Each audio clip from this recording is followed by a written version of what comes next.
All right, yesterday, Devontae Adams, Amari Cooper, Cam Akers all traded. Let's talk about it. Going to go through each trade and give each team a grade for how I think they did in the trade. All right, first trade, we're going to talk about Jets and Raiders. Devontae Adams to the Jets, and third round goes to the Raiders.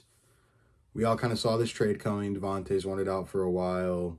He's playing around with an injury right now, which we'll see how serious that is once he's in the Jets facility. It could have just been him trying to hold out against the Raiders, trying to get out of there. But Raiders receive a conditional third-round pick, which, in my opinion, isn't even bad. You're trying to get rid of this Devontae contract. You get him out of there.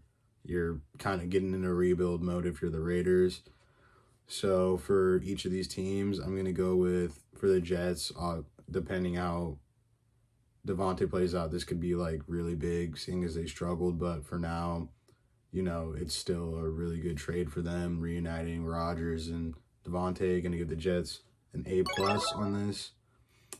And for the Raiders on the other end, really only get a third round for a superstar in the game right now. But at the same time, you are getting rid of that big contract and just getting somebody who really doesn't want to be out in Las Vegas right now, getting him out of there, trying to start that rebuild, get in rebuild mode, tank mode, trying to get a new quarterback in there.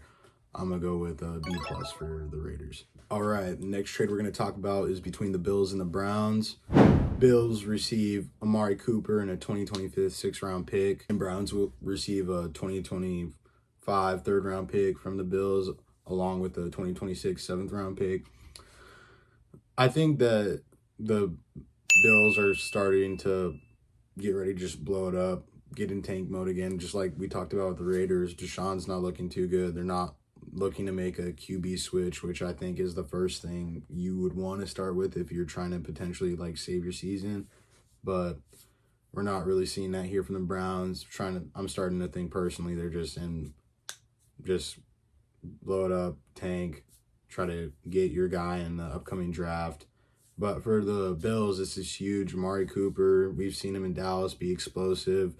Not so much in Cleveland, but to a point, I would consider that a quarterback play issue, because we've seen that every quarterback he's been teamed up with is just struggling, hasn't been able to be as dynamic as somebody like Dak Prescott. But I feel like this is a good trade for the Bills, at least, because Amari Cooper is still an explosive guy, kind of older, get in there, but this opens up that Bills offense a lot with Shakir kind of transferring to a Deebo Samuel type role, just all around the field guy. It's good to have a true wide receiver one, which I think Amari Cooper will be for the Bills. But overall, for grades on this trade, I'm going to give the Bills, I'm going to give them I'm going to go A- here, because I know how good Amari Cooper is, but at the same time, what's holding me from that A+ is just we got to see if he steps up to how he was playing in Dallas before he ended up in Cleveland. But if he continues how he was doing in Dallas and plays the same kind of ball with a very good quarterback in Josh Allen, then I think we can potentially see the Bills make a deep playoff push. And for the Browns, I'm going to give this probably going to go with a B-. You're getting some draft compensation for Amari Cooper, which at this point we know to a point they're getting ready to blow it up.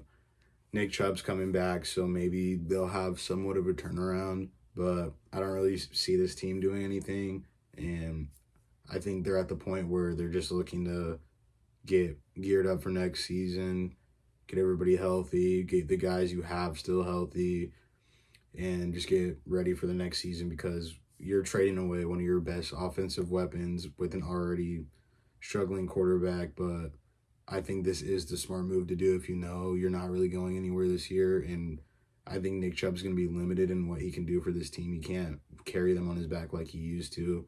Coming off that injury, they can't just have him taking 30 snaps a game right away. But we'll see how this works out for the Browns. But for now, I'm going to give them a B-. All right, last trade we're going to be talking about, Cam Akers to the Vikings in exchange for a 2026 conditional sixth-round pick. to the Houston Texans. This one is just, Aaron Jones has been on and off the field, so you kind of get a depth piece with this guy. He's looked solid in Houston in his time stepping in for Dameon Pierce and Joe Mixon. But with this, it's just a good depth piece, getting him for a cheap draft pick with, how he's been performing. I think he's been performing pretty well for the position he was in, pretty much a fourth stringer on Houston. So giving him up wasn't a big deal for these guys. So they get a 6th-round pick for him. So I'm going to give the Houston Texans on this. I'm going to give them A, because you're getting something for a fourth stringer. You weren't really going to utilize him once you have Joe Mixon, Ogunbowale, and Dameon Pierce all back healthy. And then for the Vikings, I'm going to give them A+ on this, getting a depth guy for a pretty cheap value in that trade pick. And, Cam Akers has looked pretty solid. He's been looking good while he was backing up Joe Mixon, Ogunbowale, and Dameon Pierce.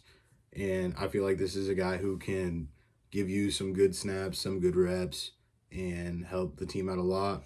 All right, that's going to be it for today. Got to talk about those 3 trades with Amari Cooper, Cam Akers, and Davante Adams. Leave a like and subscribe if you enjoyed the video, and